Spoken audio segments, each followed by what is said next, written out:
Welcome back, guys. The final week of the preseason is in the books, and we have finished the undefeated after our final victory against the Bengals. Before we get started, remember to like, comment, subscribe, turn on notifications down below, and let's get straight into talking about what happened in that last game. We had a super competitive battle this week, but in the end, we bested the Cincinnati by a score of 38-35. Now, let's take you through the story of this game. Now, the starters of both teams would be playing for the first 3 quarters of action, and that meant for us, the quarterback position would of course be played by none other than Kyler Murray. And he had plenty of good, but also some bad. He would throw for over 230 yards and 2 touchdowns, but he would also turn the ball over 3 times, which we will get to later on.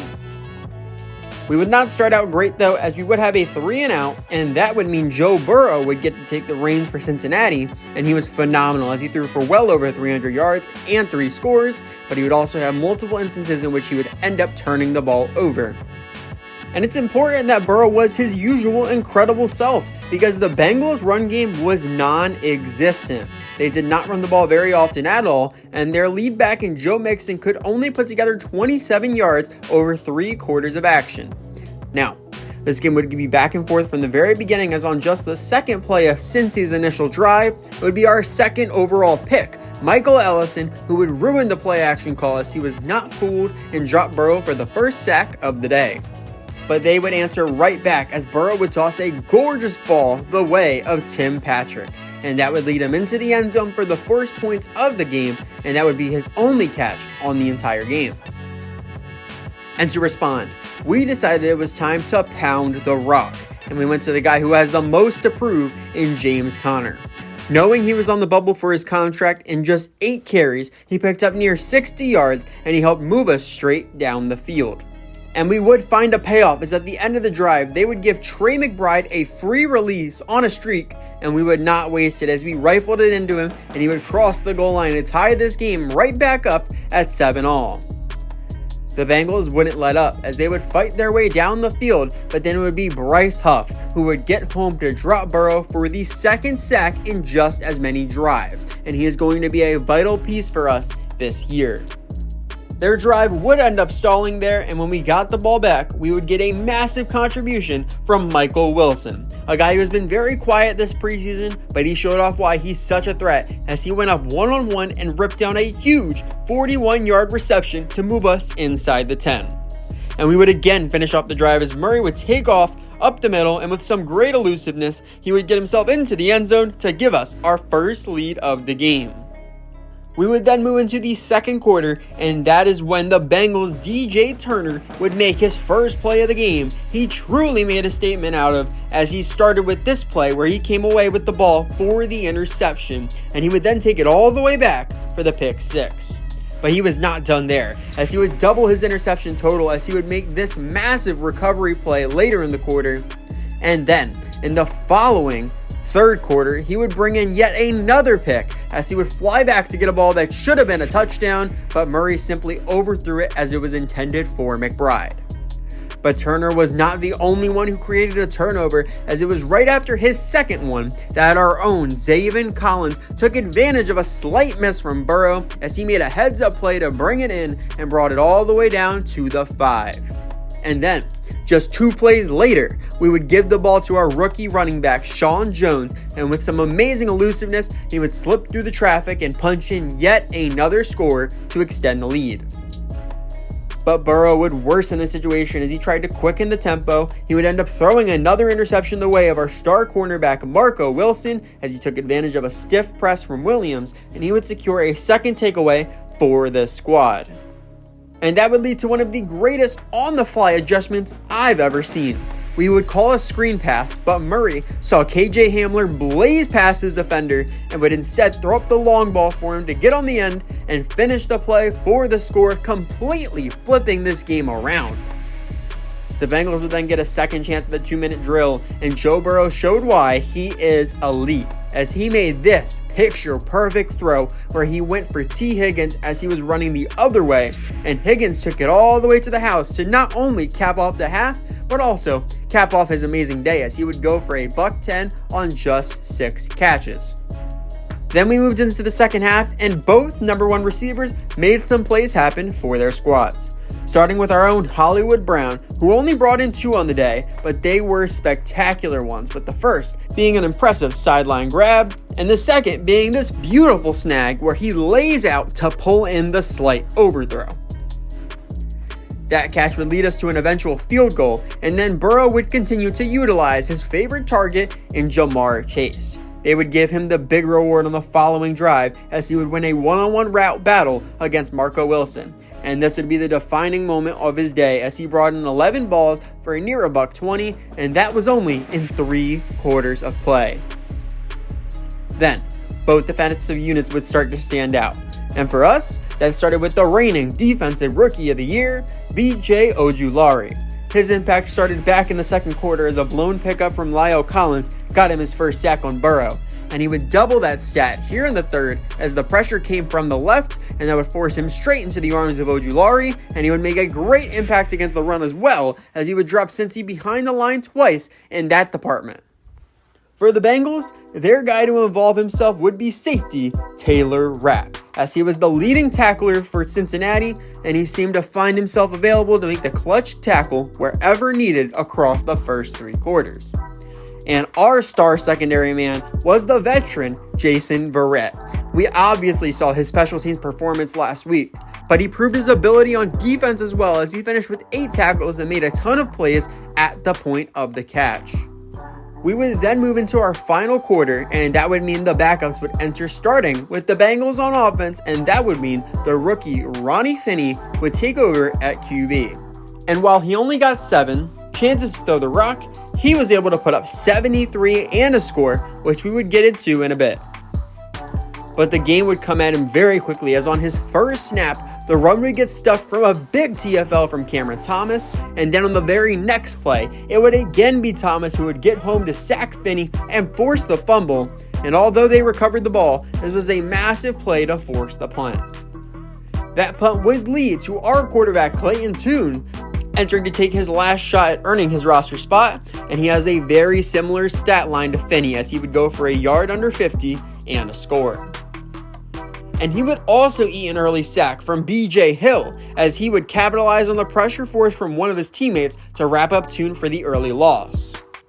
We would recover though and drive all the way down the field, and it would be our fullback Alex Arma Jr. who would get an easy touchdown reception from the one, as since he sold out for the run, and he truly proved how dominant of a weapon he is going to be for us in short yardage situations this year. Finney and company would answer right back though, as they would begin to target Laviska Shenault.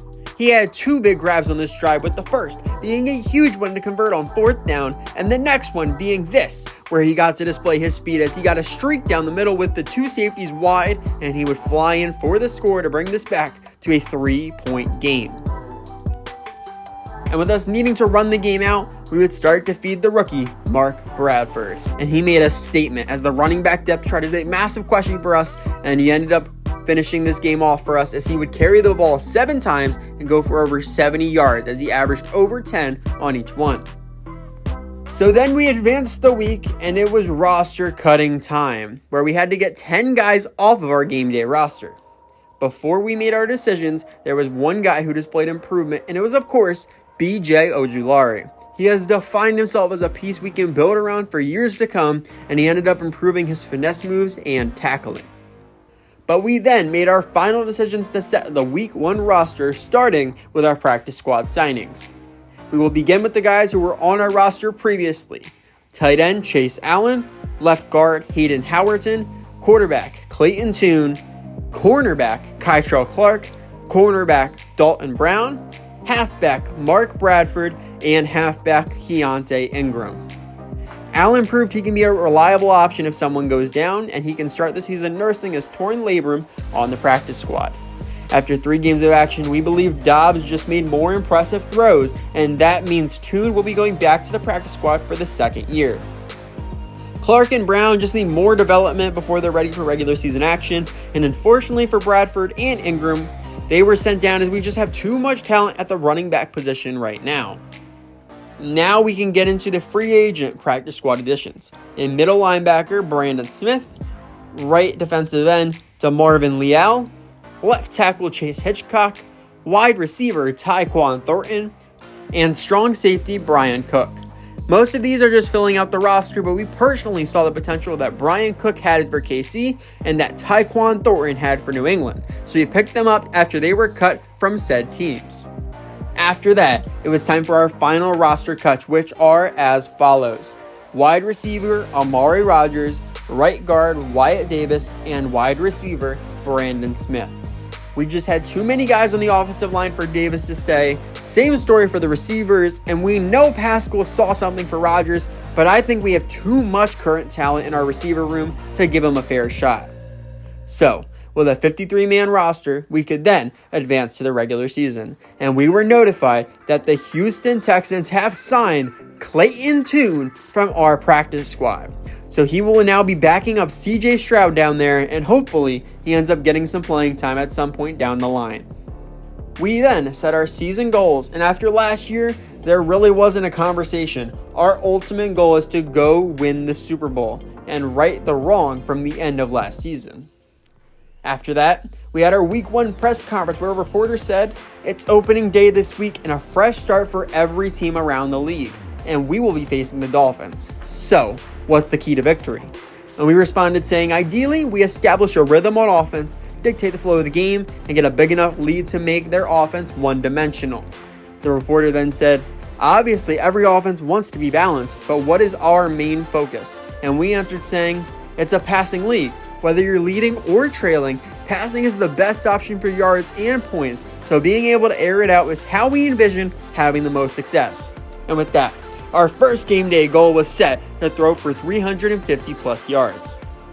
We then received our first news stories for the season, starting with our first prospect story as Deion Hinton, a running back out of BYU, had a very impressive run in his season opener as he broke the ankles of 3 different defenders on the same play. He most likely won't be our target as we have too much talent at that position, but he might be a weapon for someone.